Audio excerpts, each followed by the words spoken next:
Hi everyone, Paul Summers from paulsummersphotography.com, and today I'm going to show you how to add textures to your photographs in Photoshop.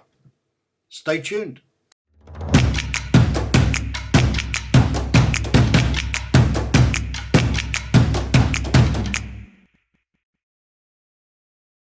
Hi everyone, so today we're going to add textures to our photographs in Photoshop, and this can make a good photograph better, and it can make a great photograph a masterpiece. It depends what you do with it. So the first thing is, what are textures? Well, textures are images that have some texture to it, but it doesn't have to be a textured surface like crumpled paper or sandstone or material. It can be anything, and light, for example, is an interesting texture, or it can be another image. So what I tend to do is I just grab any textures I see. When I'm out shooting, if I see something with texture, I'll take a photo of it. And you can see that I also have some textures that are not photographs that I've taken. Some are complete images like this, and this one over here, and some are just random bits of paint that I might have seen on an alley or a door somewhere, and some of them I've looked and searched for on the internet and found them. There's a lot of free textures available on the internet. Some are donationware, which means if you're a student or a struggling artist who can't afford to pay a lot of money, then you can pay them $1, $2. That's all. That just shows your appreciation. If you can afford to pay more, by all means pay more, depending on how much you use them. And then there are commercial packs that you can buy from sites that have very specific textures or very high quality textures, and they usually cost more. So, but for now, most of the textures I use, I either shoot myself or they're donationware. So I don't mind throwing the creators a couple of dollars for those. As you can see, there's a whole variance of textures, and I've just got them grouped neatly over here in various categories, and we're just going through the whole lot. So what I've done is I've already loaded a couple of textures into Photoshop, and we'll just go down to here because I like this texture. It's a cracked wall, and it comes from Photoshop Coffee Shop. Again, donationware, they're very good. So we're just going to edit in Photoshop. That's how we get them in from Lightroom. And we'll go to this one. This was one of mine, and I just thought it looked kind of funky, so we'll just edit in Photoshop. And the thing about textures is when you're selecting them, you don't really know what you're going to get as the end result. So usually just take a couple of random ones and see how you go. You can then delete them and try some others. But let's go back and get the photo that I want to work on. And it is from New Zealand from Arrowtown, and it's one that's already been processed. It's a shot of a bike outside some old cottages in Arrowtown, New Zealand, and as you can see, it's autumn there, and I just thought it was a nice shot, but it needs a bit of punch or something, so we're going to edit that in Photoshop as well. We're working on a JPEG, so that's the final image, so we'll just put that in as is. So now we have all these tabs of textures in Photoshop. Now, if your Photoshop is not opening them as tabs and it's opening them as individual windows, what you want to do is go up here to Preferences under the Photoshop menu, down to Workspace, and in Workspace you'll find that you have an option to open documents in tabs, and that's what you want to do to line them up in tab format, and that makes it easier to get them all into one document, so we can start stacking them as layers and playing around with them. And that's easy enough, because all we do is we'll start at our first one, which is a piece of material, and we'll select our move tool, and we just move it over to our Arrowtown photo, pull it back into the center, hold down the shift key because that centralizes it, and drop. And that's all there is to it. And as you can see, we've created a layer here on top of the background. Now, we won't want the background to be the background. We'll want it to be on top. We'll want it to be layer 0. So we double click background to create layer 0, and now the bike is just a layer 0. Going to the next one, and it's exactly the same process. Move tool, drag it up to the Arrowtown photo, hold down shift key and drop. This is the pavement from a subway. Again, move tool, up to Arrowtown, in the middle, drop, holding down shift key.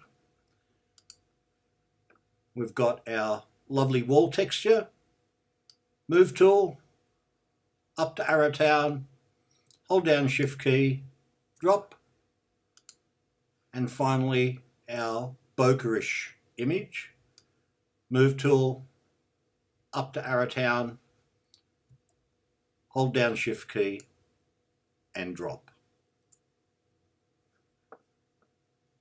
And it did drop, but not exactly where we wanted it.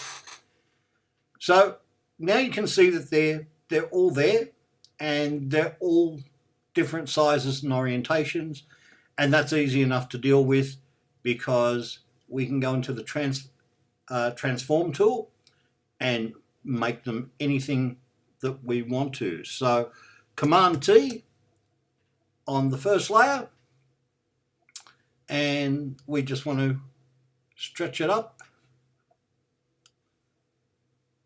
and out, hit return, and that's done.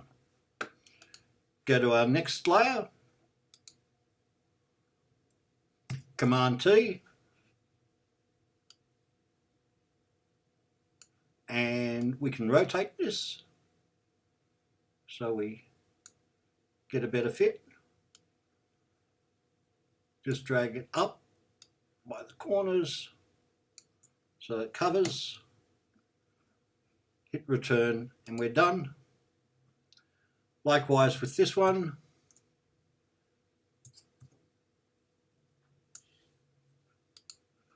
If I actually click on the layer, it's important that you click on the layer because otherwise you'll get the strange things, and I left that in because it may confuse you as well.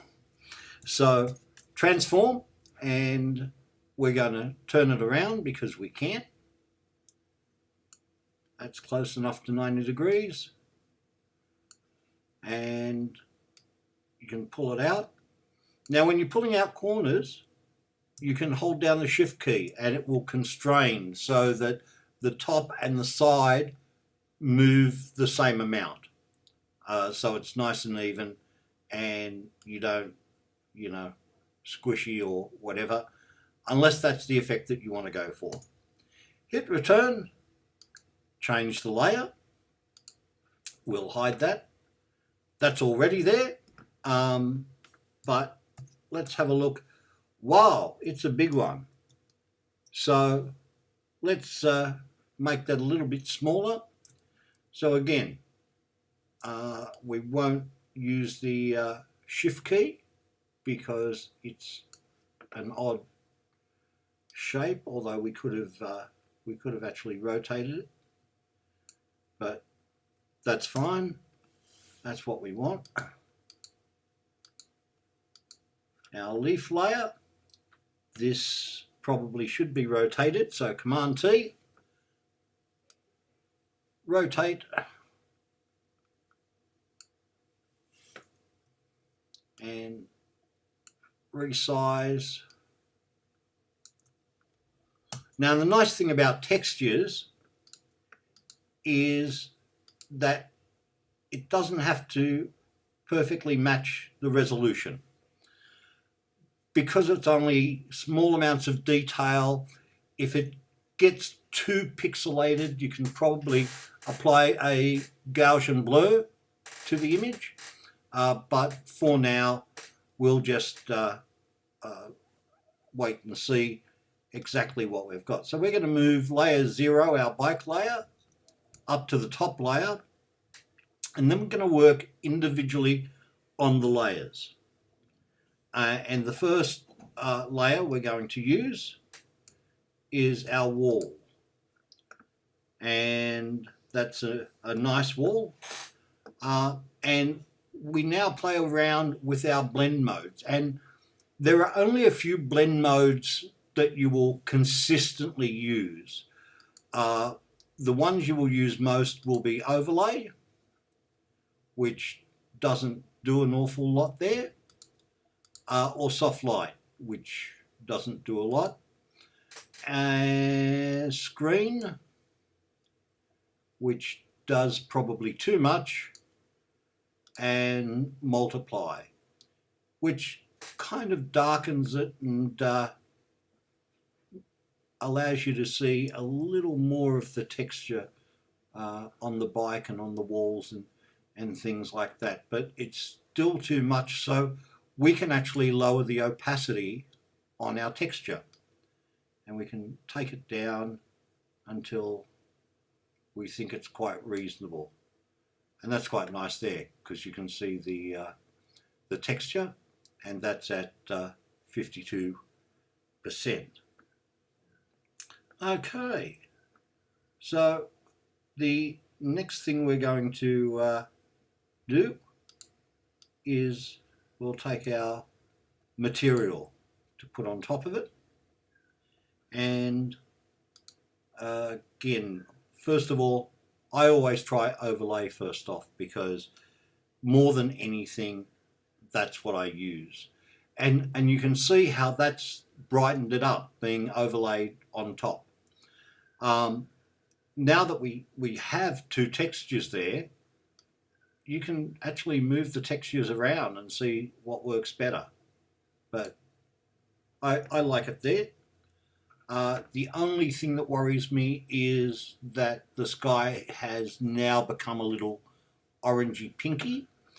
So we probably don't want that. So we'll take our paintbrush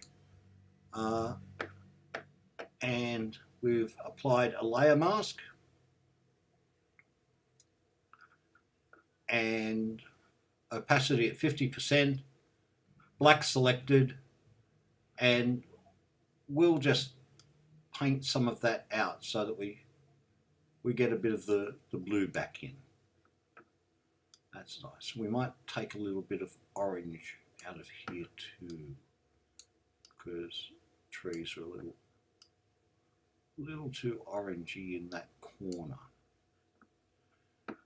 So that's nice. Now, at any time, you can see if we look at our, hang on, I'll disable the layer mask. You can see why that corner was a little bit too orangey. Is that because the orange is very much concentrated there. At any time, we could have rotated that and flipped it 180 degrees and put the orange down the bottom. Maybe that would work. But all we did was we put the layer mask on and just wiped a little bit away. That's great. So, and now we'll choose a bit of texture, and we'll have a play with the subway, and it's quite bold, so I think overlay might be a bit much. It is. So if overlay is a bit much, you go to soft light, and that lightens it up a bit. It's still a little strong, so I'm going to reduce it down to 43%, maybe 33%, because you don't want it to be the feature of the photograph. You just want to add a bit of sass to it. Okay, so now we've got another couple, and I actually like that as it is, but let's see what adding the blur does. Adding our bokeh on overlay mode. It doesn't really do anything, does it? On multiply. No, so that's okay. We can delete that and move on. And we'll move on to the leaves. We've got the leaves. And yeah, this is going to be tricky. I think it's all a bit much for it. Soft light. Multiply. Screen.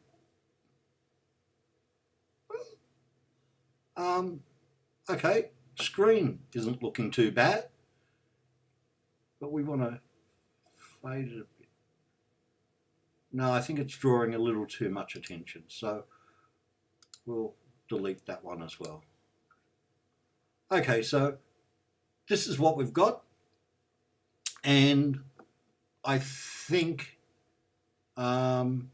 we can add now a couple of adjustment layers, and we'll add a hue saturation adjustment, and I already know that there's a preset called Old Style, and that's under the preset menu. So there's quite a few there. We can go to sepia, and that will do that, but you lose the red bike. I kind of like the Old Style.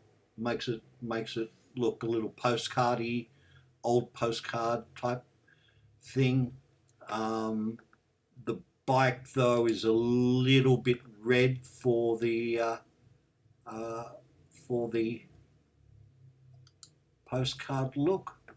So we'll add another hue saturation level, go to the reds, and we'll take it down so the bike's matching a little bit. Well, that's pretty good. That's pretty good. So we can group these layers.